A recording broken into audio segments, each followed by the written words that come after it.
Good afternoon, it's David Weegenaar here. It's 1:45, 1:45 p.m. on Saturday, 25th February 2017. Christchurch, New Zealand. Lovely weather today. I've just had a lovely walk with a good friend of mine on the beach, and that's the thing. Not a long walk, but a short walk. It was really good. Anyway, I have problem number 6 here, out of the book It's Your Move, from R. Tessner and AJ Miles, Anthony, John, Tony Miles. I've got this position here for you today, for you to consider. It's white to play, and it states words to the effect like this. It states, so this is problem number 6 of It's Your Move. White ends the struggle in a most energetic fashion. So while you're looking at the position and considering it, I'm not going to even try to pronounce that name, because it'll sound totally wrong. It was played in Poland 1962 as well. Poland 1962, between this player here as white, SZZEPANIEC.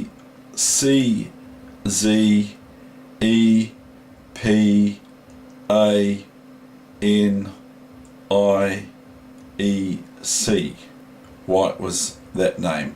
Now that's harder for me, as far as I'm concerned, to pronounce than my last name.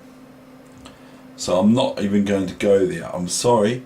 If someone pays me a lot of money, I might have an attempt at it. But even then, it won't be worth the money, because you're not going to be very happy with how I'm going to say it. I just haven't got a clue how I say that word. And his opponent, as black, is not that black might want to be just known as another anonymous player of the chess pieces. That was Serwa, or Serwa, which is SERWA. Now I'm probably saying that wrong too. Anyway, so that's the position. So while you're looking at this position for today, and to be honest, I couldn't remember the way that white wins here. I did see the first move, but I didn't consider the next move. So I'm not going to play games with you and say that I saw the combination from the start. But what I will say is that I forgot to say I was struck by a few weeks ago, or several weeks ago, or 8 weeks ago, or something like between now and 15 weeks ago, I noticed a notification in my notification book, notifications for YouTube, which states the following, because I was singing Billy Joel songs or whatever, or trying to put it that way, because I see Billy Joel as probably the greatest musician of all time, and so it was more an acknowledgement of that. But some countries in the world didn't like it because I was singing Billy Joel songs, and they say that that's copyright, so they weren't allowed to watch these YouTube videos I had earlier loaded up, but they were still on the internet. But I did duly take them off anyway, because I don't want to sort of like step on anyone's toes, because I believe in I've got a collection of DVDs, that sort of thing, that I've built up, and I like to have the original thing, even though you can get these things now for free on the internet. I'd rather just have the real McCoy, the real thing.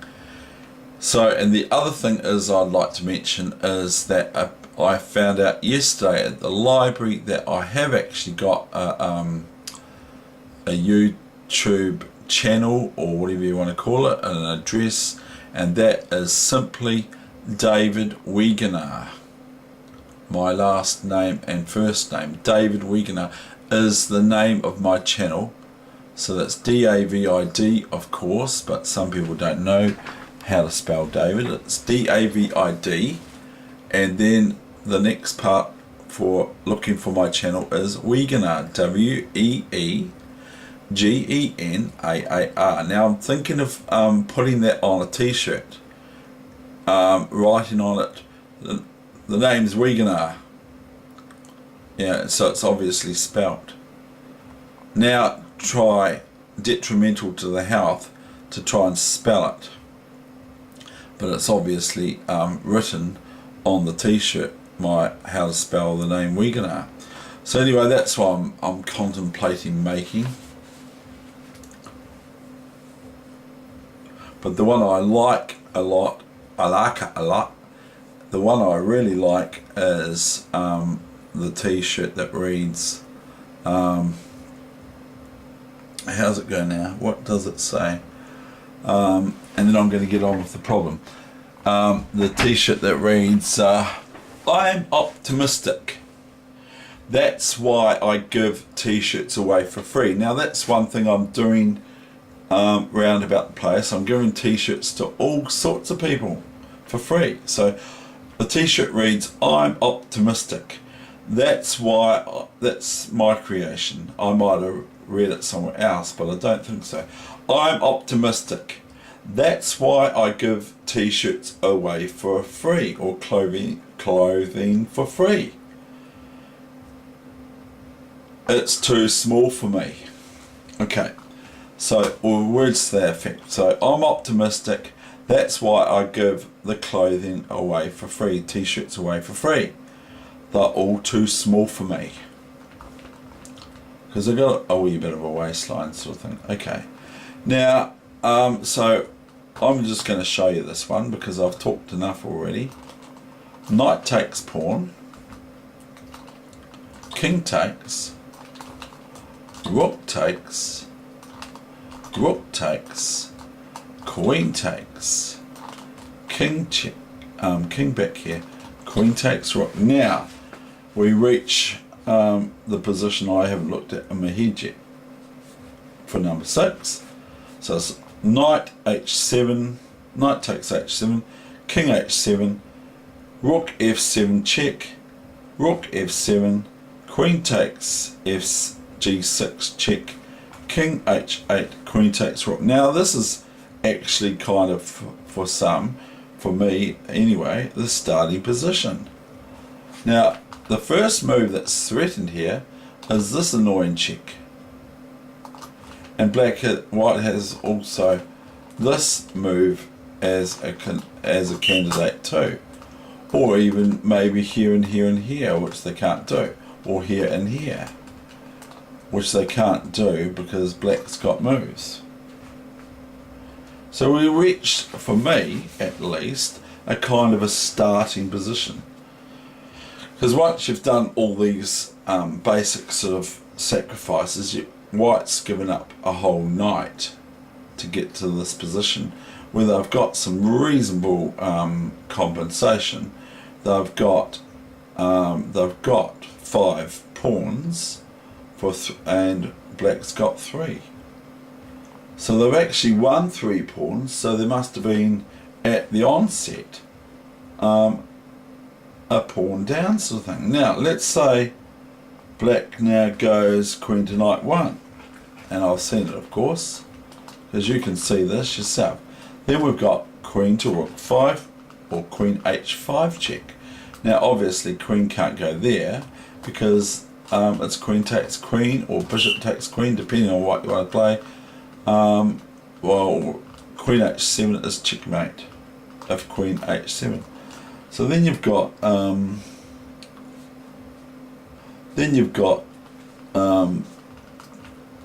g7, and then you got bishop h6 check. It's looking pretty hairy, isn't it? Now what does black do? Nothing, except for this move. This, if you want to have a look, is the only move that black can respond to white's bishop h6 move with. And then this, without showing you how, is going to be checkmate soon. So that black is forced to resign. Okay, that's that problem. Now I might do another problem. If I check out my YouTube thing for Luxor, that's when I'm having a bit of fun and trying to impersonate certain stars and all that sort of thing, you know, not the actual real stars but the actual stars, whatever the star bangles are. That's me attempting to be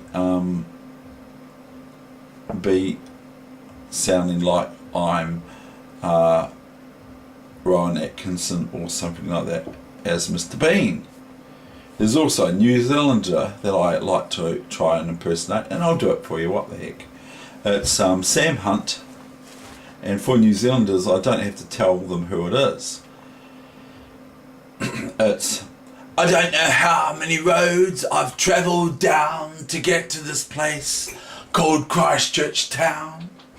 And I've done that, and I've done that for New Zealand's Got Talent. And I got onto TV, and that was the initial first program. You can actually check this to see if it's correct. I actually got in the top 24 for the South Island of New Zealand for the first New Zealand's Got Talent, and I didn't go into the second one, but anyway I got in the top 24 for the South Island, so I got televised, and I was expecting a phone call after the auditions sometime on that Wednesday after 11 o'clock. Now the phone rang about 20 seconds past 11. My phone back then rung straight away, and they were really impressed with me. But when I got up on stage, I actually, believe it or not, turned to custard, and I just sort of kind of froze. Okay, and there were other things happening too. So like one judge, there's only one she buzzed me straight away, and even though I got told by one of our celebrities or something like that you might get buzzed, and they said when I came going onto the stage, they said, here's the man, and they sort of didn't say anything to me when I was leaving the stage because I had my tail between my legs. And anyway, it was quite an experience. But at the stage, as Robin Williams, the greatest comedian probably almost other than Tom Hanks, he said that it's worse than dying going onto the stage and talking, and he has ways and means of defeating it, but it's really, really scary. Anyway, I think that's the end of my session for today. And so I've done a wee bit of sort of clowning around as well, because I don't actually want to clown around so much in the chess. I don't mind doing it in the Luxor. I quite enjoy it, because that's my great love, is to make people laugh, even if I like to make people laugh, and I enjoy games and that sort of thing. And here's this book again, okay?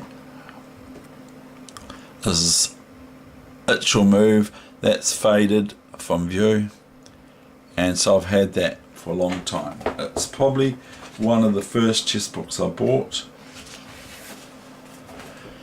and there is some of the wording I've told without showing you my friend's name from Dunedin, and that's the original cost, $4.75.